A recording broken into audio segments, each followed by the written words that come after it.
So we do indeed get a new Throne of Liberty update 3.12 tonight. Downtime will begin at the usual times and last about 4 hours. This indeed brings the return of the Christmas event with some new updated rewards. There are also some new weapon balance changes for Sword and Shield and Great Sword. We have some adjustments for the new event, as it were, the one where you get the new tier 3 gear, which should make it a little bit better in PvP at least. And there are some other general changes for battlegrounds, housing, flying whales, arch bosses once again getting their materials updated to 8 instead of 4. Finally, we get material transmutation for tier 3 gear. So let's get into the details. First things first though, it's a little bit odd here. The Korean server did have a bit of an update, but didn't get all of these things. They even stated that they will not be providing update notes, but they did get a blog with the details of the new Christmas event. It returns just with some new rewards, and it still has this Amatoi PvP event similar to the summer event.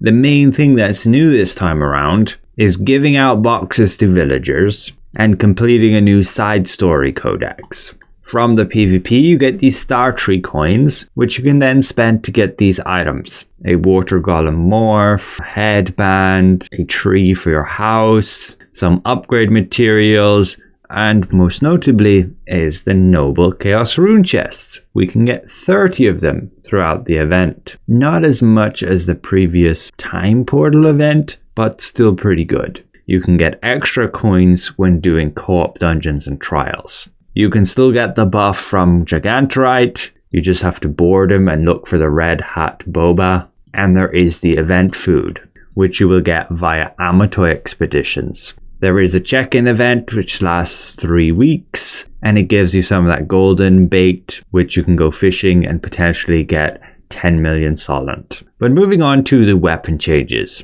So Sword and Shield. You can already see here, they're changing the defense reduction to % instead of a flat amount, which just means it's going to scale better. But it is also a bigger nerf when you look at high values of defense. So a lot of these things are like Roar Amplifier, an ability to give you extra damage, same as Power Breach and Devoted Strike. But if you use them, you will be reducing your defense by a significant amount stacking up there, which will make you quite a bit squishier in PvP. Similarly, the one here that would reduce your base damage but give you extra endurance will now reduce that base damage by 16% instead of just that flat tiny amount. Same for Unshakable Will, it's now minus 13% base damage instead of just a flat 25. So significant nerfs here in terms of having to decide between survivability or damage,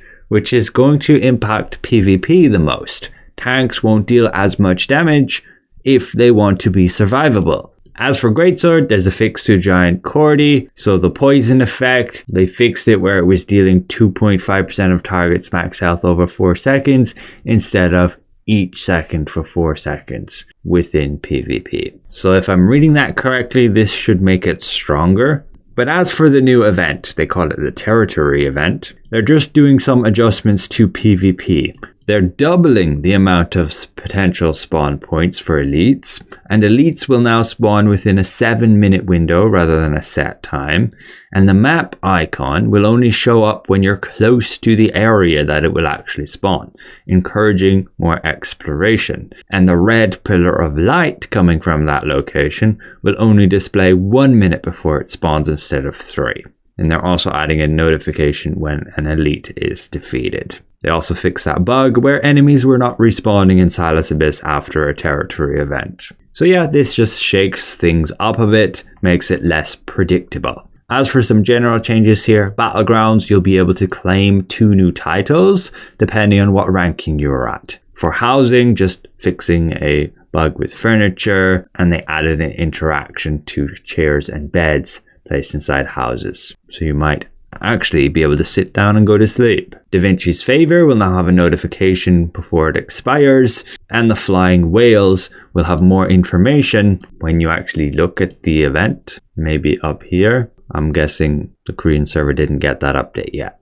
They fixed an issue with a codex where you could get stuck in a table. They fixed your Jolly Orb, so it's re-added to the Mirror Boutique. Doesn't look like it was fixed on the Korean server, although they actually did not get those Jolly weapons yet. And yeah, that fix to Ascended, Tevent and Queen Belandia once again grant 8 materials instead of 4. I believe we had a Tevent over the weekend and it only gave 4 instead of 8. But yeah, Material Transmutation, Tier 3 gear can now finally be added. This will give us extra rewards from Tier 5 Transmutation.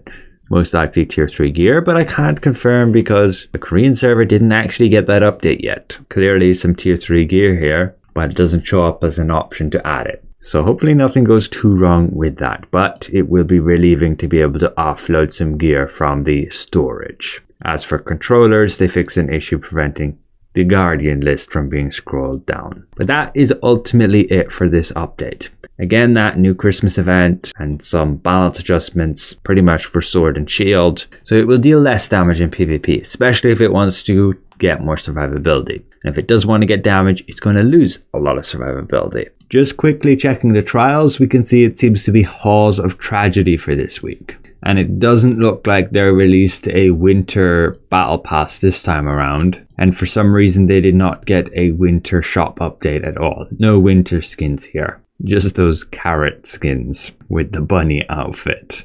But with that said, thanks all for watching. A special thank you to my channel members. And we'll see you guys around.